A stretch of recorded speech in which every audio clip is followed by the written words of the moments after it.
I think Duke, they're, I've noticed the early Duke team versus the Duke that's playing right now. I think Lambert, Boykin, and Gorecki have just decided that they're going to make their team really special. And I think it was about 3 or 4 games ago that they just look like a completely different team. They have their heads up.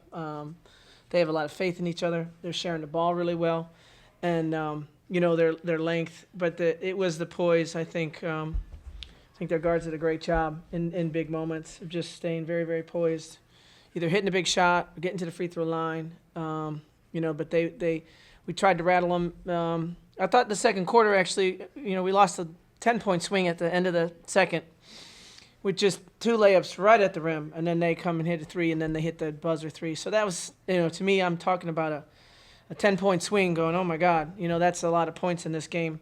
We did it at the end of the third again. We cut it and had it to, I think, 6, and, really big moments, and they would, one of those special plays would come up again. So, those are moments, a team that can do that on the road, they're really coming together. For my team, we just can't miss those. I thought we had real opportunity where we're generating stuff at the rim, and we get a little bit too concerned about things that aren't in our control, like officiating, which is it was at that point it wasn't. I mean, we just put the layup in. Maybe if it goes in, maybe you can say and one, but we're consumed with the wrong thing in the wrong moments, while the other team's just out there beating us. So my team's got to, we really got to work on that. That was, our minds weren't in the right spot tonight. So disappointed in the end of the third, just our lack of focus. Coach, can you talk about the beginning of the third, how you guys came out, 5 quick points, forced them to call a timeout, and what was the message at the half to kind of bring the score close to? Well, I mean, at the half, I was doing the math with my team going, this should be about a 4 or 5 point game. I mean, really, like, it was 14, but it didn't have to be. We had really blown, I thought, just the last minute and a half there. So, and we, a little 8-0 run, and it's a game again, and that's exactly what they did for me. I mean, exactly. We went on, we cut it to 6 right there, so there was the 8 points that I wanted, but from that point forward, then we just lost our focus on a scout or on a play that they run or on a press mixing a matchup that we had gone through and shoot around. So in those moments, that's when your players need to be talking more and communicating more on the court, and we just weren't. I heard she was okay. By the time I heard that, it didn't seem, worth a risk. So I wanted to have a little bit, it just, I didn't have enough time to really process it. Coach, do you think that, the way you guys ended the third quarter kind of affects you guys in the fourth quarter? You guys kind of struggled. You only shot like 23% in the fourth quarter. Yeah.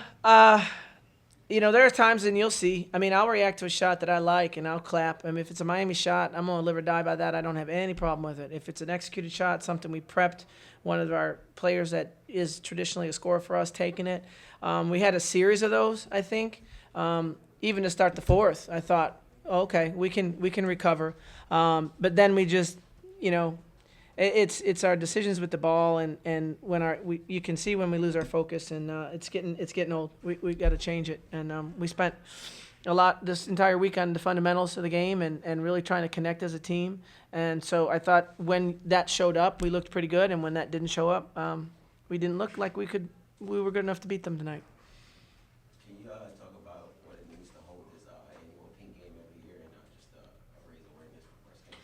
Yeah, I mean, I think it's one of the things that is near and dear to my heart too, and the Mykea Cancer Fund's a big charity, and I'm on the board, and it means a lot to have a moment. That's why, I don't think anybody should have been pouting. I don't think anyone should hang their heads in a basketball game, right? There's people really fighting, and it's to raise awareness and to make sure that, even if today we didn't win, but it's still a win, because if we can save lives and add to research and make sure people are getting their mammograms and being healthy, then it's a win. Coach, Mykea Gray and Destiny Harden combined for 40 of the team's 55 Yeah. points. What's the team have to do to get more players involved in order to generate more offense? Yeah, I mean, and I agree, but at a certain point too, like I'm not mad. Mikey she went in there and got a shot blocked and came out and said, "I'm sorry." I said, "No. I mean, dang. If not you, who? Like, keep shooting. I'm not gonna.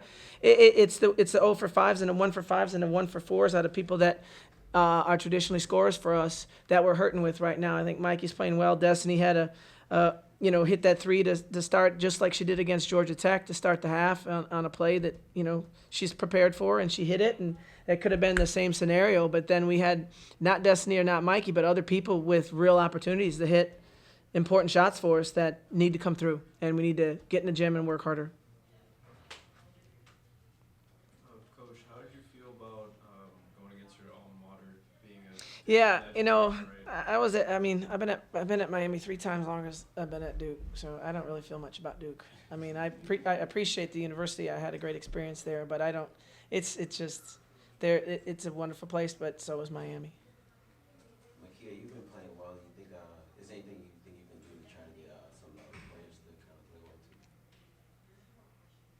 too? Go ahead. I just asked her that in the hallway. Yeah, she did. We just talked about it. Just basically trying to get my teammates more involved, talking to them, telling them, like, come on, you got it. Just motivating them to do better, get in the gym, do extra stuff outside of practice, or so when the game comes, it'll be natural. Mykea, it's pretty clear out here that you just said that it's, you are, next level player out there, especially a focal point of offense. What are some of those things you do, like extra things in practice or in the gym, so that you feel natural out there? Just reps with my teammates, consistent reps, and that way when we get in the game, you know where they're going to be at. It's easy to find them, and it's just natural. Mykea, Duke seemed to have a lot of height out there today, and you guys do too, even without, Beatrice playing. But when she is able to come back and how she plays, how different would a game be for everybody else? Would it make things easier for you, for the rest of the offense?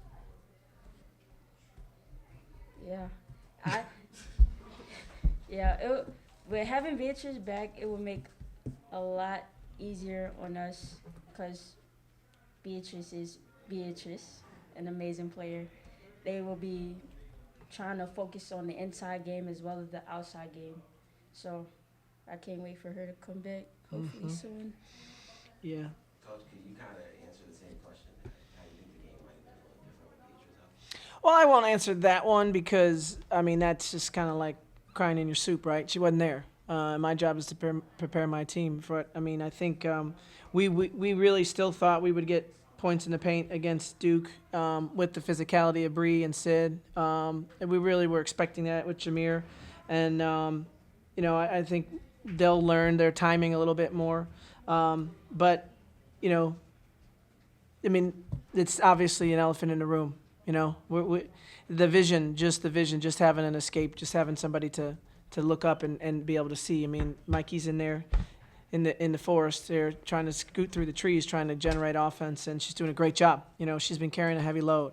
But I think more so we need Kelsey Marshall and India Banks and, one of the freshmen to really start having like special performances instead of just, staying in their lane. Like they need to expand, and we got to work harder as a staff, and we got to work harder as players to get better. Because I don't just hand out confidence like it's a present. You got to do something first. So box out. Know the scout. Like those are things anyone can do, and those are things that hurt us tonight. That anyone can contribute to that.